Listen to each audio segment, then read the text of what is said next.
Everything is fine, objectively, measurably fine. You have a roof over your head, people who care about you, enough food, reasonable health. Your life, by any rational measure, is working. And yet, you can't shake this feeling, a low-level dread sitting in your chest like weight. A sense that something is wrong even though you can't point to what it is. You scan your life for problems, and when you can't find any real ones, your brain quietly manufactures them. Because somehow, feeling safe feels more dangerous than staying alert. Relaxing feels riskier than remaining on edge. And slowly, frustratingly, you realize your nervous system won't let you enjoy the peace you worked so hard to build. Some people accept this as their baseline. They live their entire lives in hypervigilance they don't question or understand. But others recognize this pattern for what it is and learn to recalibrate their threat detection system. They teach their nervous system that peace isn't a trap. So here's the real question. Why does your mind refuse to let you feel safe even when you objectively are? To understand that, we have to go back to when your nervous system first learned what safety meant. In childhood, your brain was building its entire threat detection system.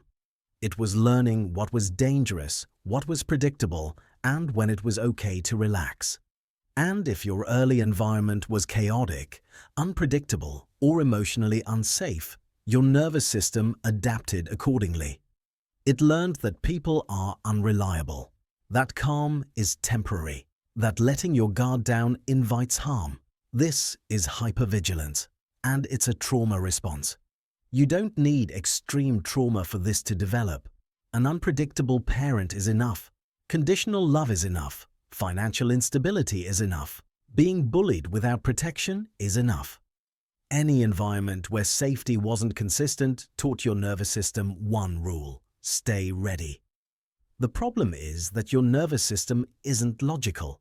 You can't explain safety to it. You can't think your way into relaxation.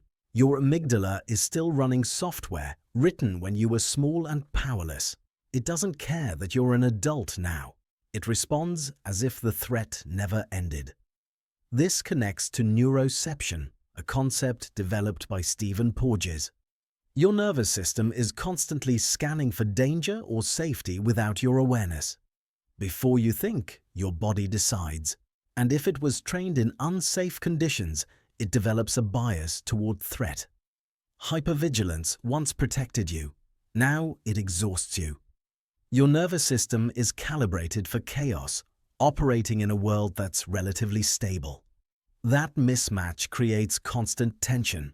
You're not reacting to the present, you're reacting to the past. Trauma psychology calls this a narrowed window of tolerance. Small stresses push you into anxiety or shutdown. When you live outside that window, your perception becomes distorted.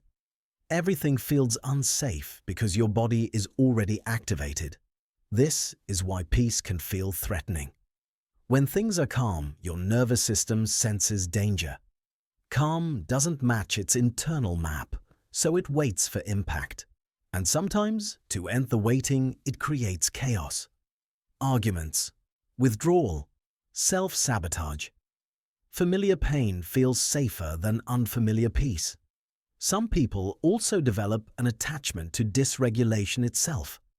If chaos once brought attention, connection, or care, your body learned to associate distress with being seen. Calm meant neglect. So safety feels like abandonment. Your nervous system isn't broken.